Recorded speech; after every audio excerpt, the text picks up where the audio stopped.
Salut à tous et bienvenue sur ZeroNet TV. Et c'est une semaine exceptionnelle que l'on s'apprête à vous faire vivre, puisque pendant 5 jours, vous allez découvrir la maison connectée. Salut Jérôme. Salut François, salut à tous. Oui, aujourd'hui nous sommes sortis du studio, on est venu prendre l'air ici. Oui.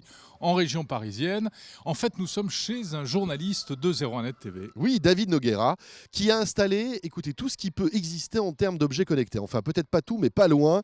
Alors, on va parler tout au long de cette semaine d'électroménager, de nettoyage du sol et des vitres aussi, grâce aux objets connectés. Qu'est-ce qu'on a d'autre ? De la lumière connectée et de la domotique. Et vous allez voir qu'il y a du positif, mais il y a aussi des choses à dire qui pourraient être améliorées. Voilà, c'est parti pour la semaine connectée de la maison connectée sur 01net TV. Suivez-nous, on va chez David Noguera.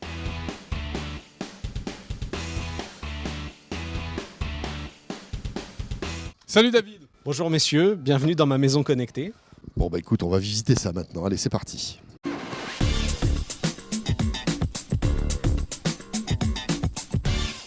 Bon David, première chose, tu as une maison superbe. Voilà, je pense qu'avec Jérôme, on va venir vivre ici si ça t'embête pas.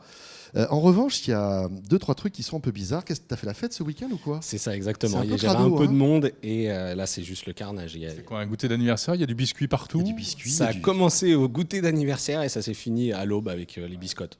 C'est un peu pour les besoins de la démo aussi. Oui. Exactement, ouais. Alors tu vas nous montrer le premier objet connecté de la maison connectée, c'est l'aspirateur bien sûr. Exactement, j'ai un modèle iRobot, donc là on est vraiment sur un produit haut de gamme, c'est plus de 700 €, donc beaucoup de capteurs. Lorsqu'on n'a pas envie tout simplement, un lendemain de fête, de passer aspirateur, on appuie sur le bouton, il sort de sa base et il s'occupe de tout. Bon alors David, est-ce que ce genre d'aspirateur c'est aussi efficace qu'un aspirateur traditionnel et combien de temps il faudrait pour aspirer la surface de cette pièce par exemple ?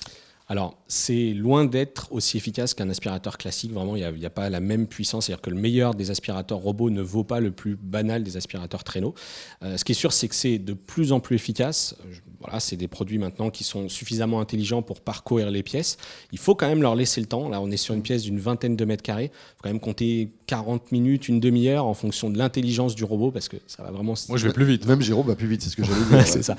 Et puis ça fait du bruit quand même, bon, enfin comme tous les aspirateurs aussi. Hein. Ça fait du bruit, ça fait un peu moins de bruit cette fois-ci qu'un aspirateur classique, mais une fois qu'on l'a lancé, c'est pénible parce que ça tape dans tout, ça grimpe. Puis ça a ses limites quand même, hein, parce que lorsqu'on le lâche dans des pièces où s'il va aller du côté de la chaîne Wi-Fi, s'emmêler dans les fils, tous ne sont pas assez intelligents pour en sortir. C'est-à-dire que le modèle iRobot là, va tourner à l'envers pour se dépêtrer, mais il y en a qui vont carrément rester système erreur et puis ils bougeront plus. Emmêlés dans les câbles. Emmêlés dans les câbles. Alors une fois qu'on a passé l'aspirateur, pour aspirer les saletés, eh bien, il faut passer un coup de serpillière.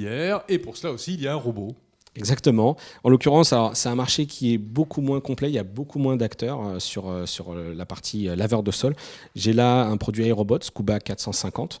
Donc c'est un produit, j'ai trouvé les résultats assez inégaux en fait. Alors d'abord, comment ça fonctionne ? Il suffit de le remplir. Donc il y a un bac dans lequel on met de l'eau propre avec du détergent. L'eau est ensuite récupérée, donc on le voit. Quand l'eau ressort, elle est effectivement sale. Mais l'intelligence est pas au point. Ça tape souvent sur les meubles. Finalement, ça nettoie pas tout. Il reste des traces. C'est encore pas complètement au point. Et ça peut nettoyer tout type de sol, ce genre d'appareil ? Alors essentiellement, pour ma part, j'ai testé sur les sols durs, du carrelage. Je m'aventurerai pas trop avec ce genre de produit sur du parquet, parce que j'ai peur que les résidus d'eau finalement finissent par abîmer le parquet. Et puis je suis pas sûr non plus que sur de la moquette, ça fasse vraiment le boulot.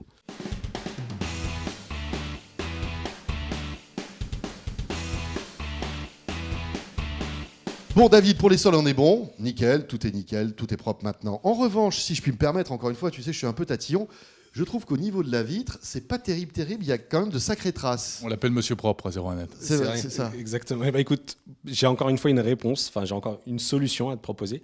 Voilà, c'est très joli ton appareil là. Obot, c'est pas vraiment un modèle d'élégance, mais c'est, ce qui est sûr, assez efficace. Et ça nettoie les vitres ? Et ça nettoie les vitres. Arrête. Voilà. Écoute, la preuve. Hein. Alors ? Voilà, il suffit que je le plaque. Et là, alors, je vous préviens tout de suite, attention les oreilles. Hein. Ah oui !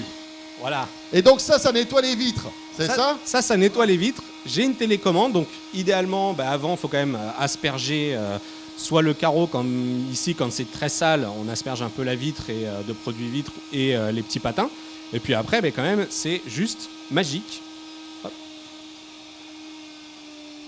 Formidable. Et donc il tient tout seul par aspiration ? Oui, en fait c'est par système de succion, c'est ça ? Exactement, ouais. Il y a effectivement un système de succion, donc on le voit, il est branché, Il y a un système de fil. Alors ça, c'est quoi? Alors ça, c'est une sécurité, c'est-à-dire que là, en l'occurrence, si on est en pavillon, il n'y a pas d'étage en dessous, mais on pourrait très bien imaginer qu'il est à l'extérieur, qu'il est en train de faire les carreaux à l'étage, et donc tu peux l'accrocher à une remorque de sécurité au cas où il tombe. Il y a quand même une seconde sécurité puisque le produit a une petite batterie, et si jamais le fil d'alimentation vient à se débrancher, il y a quand même cette batterie qui permet de le maintenir en place. Alors là, hop, je débranche l'alimentation, il ne bouge plus. L'alarme se met en route. Voilà, une alarme se met en route et il reste comme ça. Et au bout d'un moment, quand la batterie se vide, et là, il tombe. Là, il tombe. Mais honnêtement, j'ai essayé et ça peut tenir quand même bien longtemps. Disons qu'on est vite agacé par le bruit. Bon, David, gadget, quand même, non, ça? Gadget, mais c'est quand même une tâche super pénible que de nettoyer les carreaux. Là, faut quand même préciser que comme ce sont des patins ronds, il faudra finir les angles des vitres. Ce qui est vraiment génial, c'est dans un cas de figure comme le mien, où on a en plus des baies vitrées, des toits qui sont vitrés, où là on a juste à le poser et puis on va faire autre chose. C'est vrai que globalement, c'est propre, hein, là, je vois plus de traces, hein, ça marche bien. Hein. Et ça marche bien.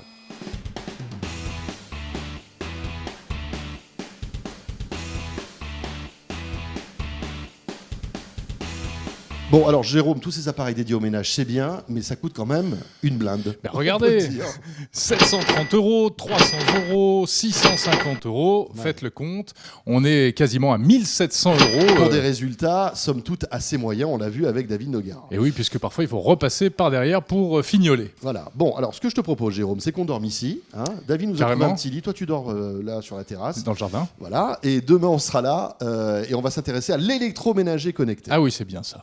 À Salut. demain.